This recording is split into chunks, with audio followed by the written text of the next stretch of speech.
Hello everyone, how are you all? I hope you are doing well. In this video, I'm going to discuss the third sem examination question paper. The paper code is in ENGL 3012. So this is the British literature paper. Okay, mean unit 2.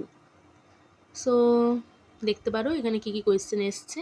এর আগে আমি একটা suggestion video দিয়েছিলাম এবং সেখান থেকেই অনেক question কিন্তু কমন এসছে। So what does the word canonization mean in the context of John Donne's The Canonization? Weird Tapers, এটা canonization থেকে এসছে। My Vegetable Love, এটা তো পুরো আমি সাজেশন দিয়েছিলাম। Belied with False Compare, আমি বলেছিলাম সনেটসের বা যে কোনো শর্ট পোয়েম যদি থাকে তাহলে প্রত্যেকটা লাইন ধরে ধরেই কিন্তু কোয়েশ্চেন আসতে পারে, এবং আমি লাস্ট লাইনটা ইম্পর্টেন্ট বলেছিলাম 130 mention one way in which Shakespeare subverts the thematic convention of Petrarchan sonnet. এটাও কিন্তু খুব ইজি, কারণ ধরো যখনই আমি কোনো সনেটের ভিডিও বানাই আমি ওখানেই পেট্রাকান সনেট থেকে কিভাবে শেক্সপিয়ার্সের সনেট আলাদা হচ্ছে, কিভাবে রাইম স্কিম আলাদা হচ্ছে, কিভাবে উনি নিউ কাপলেট ইউজ করছেন, আবিষ্কার করছেন, তো সেই জিনিসগুলো নিয়ে কিন্তু আমি কথা বলি। পেট্রা কী করে, অক্টাভ অ্যান্ড সেস্টেড এই দুটো ফর্মে লিখেছিলেন। অক্টেভ হচ্ছে 8 লাইনের আর সেস্টেট হচ্ছে বাকি 6 লাইনের, মানে অক্টেভে থাকবে প্রবলেম, সেস্টেটে থাকবে সলিউশন। আর শেক্সপিয়ার কী করছে, AB BC BC CD CD EE, এই ইই যেটা কাপলেট তৈরি করছে আর 4টে করে লাইনের কোয়ার্টারেন তৈরি করছে। Mention at least 2 features of epic in Milton's Paradise Lost, এটা তো ইজি, বড় কোয়েশ্চেন যখনই করবে সেখান থেকেই শর্ট কোয়েশ্চেন কিন্তু হয়ে যাবে। এপিক, মিল্টনের এপিক বলতে কী বোঝে বা এপিক বলতে কী বোঝানো হয়েছে। I may assert eternal providence, what does Milton mean by eternal providence, who is call arch enemy in Paradise Lost and why, Pope's rape of the Lock, আমি বলেছিলাম যে পাবলিকেশন ডেট এবং কতবার কত ক্যান্টোজে এটা পাবলিশ হচ্ছে সেটা কিন্তু মনে রাখতে।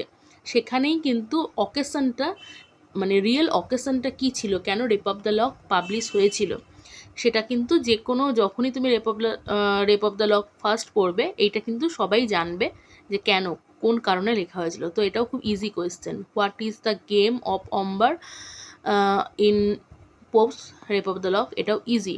হু ইজ আলেকজান্ডার সালক্রিক, আমি কিন্তু এটা করাইনি।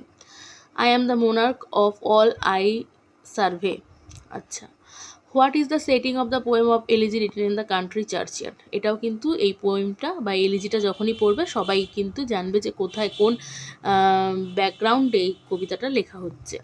হু is referred to as inferior priestess and why, Gray refer Hampden and Cromwell, in which way, তা আমি কিন্তু এটা বলেছিলাম যে মিল্টন, তারপর তোমার হ্যামডন, ক্রমওয়েল, এদেরকে যে তোমার এদের কথা যে বলা হচ্ছে যে প্রত্যেকটা মানুষই এদের মধ্যে থেকেও হয়তো মিল্টন, ক্রমওয়েল, হ্যামডেন বেরিয়ে আসতে পারতো। এই লাইনটা কিন্তু খুবই ইম্পর্টেন্ট এই কবিতাটার। তো আমি এটা সাজেস্ট করিয়েছিলাম, আমি যাকে পড়িয়েছি তাদেরকেও এই জিনিসটা কিন্তু সাজেশনে দিয়েছিলাম। আচ্ছা, explain the expression of Phoenix riddle, আমি এটা খুব ভালো করেই করিয়েছি। আমার নিজেও একটা ভিডিও ইউটিউবে আপলোড আছে, ফ্রি ভিডিও, ওখানেও কিন্তু ফোনিক্স রিডলটা সম্বন্ধে কিন্তু আমি বলেছিলাম।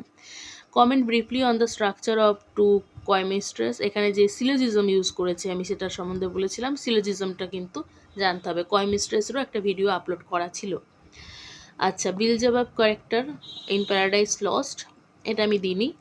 মেনশন দ্য টয়লেট সিন, এটা আমি বলেছিলাম যে রেপ অফ দ্য লকের টয়লেট সিনটা ইম্পর্টেন্ট।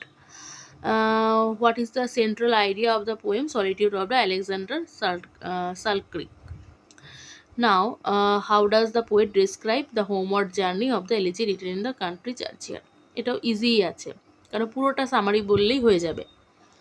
আচ্ছা, এবার write an essay on the essential feature of metaphysical poetry.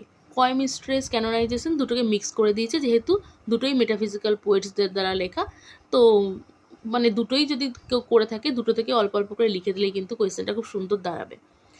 আচ্ছা, মিল্টনসের প্যারাডাইস লস্টের পোর্ট্রেল অফ স্যাটার্ন, আমি এটা কিন্তু বলেছিলাম স্যাটার্নের ক্যারেক্টার আসবে। So how Alexander popes the rape of the lock present a picture of the elites of the 18th century British society। তাহলে এটা অনেকটা যদি বেলিন্ডার ক্যারেক্টার তারপর এই জিনিসগুলো দিয়ে বা একটু ব্যাকগ্রাউন্ড দিয়ে লেখা যায়, এটা কিন্তু লেখা যেতে পারে, ঠিক আছে, যদি একদমই অন্য কিছু কমন না পাও। Discuss in detail, William Cooper has presented the theme of solitude and isolation in the poem of Solitude of Alexander Selkirk। So এখান থেকেও কিন্তু অনেকগুলো কোয়েশ্চেনই এসছে দেখছি, প্রত্যেকটা 2 মার্কস, 5 মার্কস এবং 10 মার্কস থেকেও এসেছে। আচ্ছা, তো thank you for giving your time, and if you have any other queries you can ask me in the comment section. Thank you.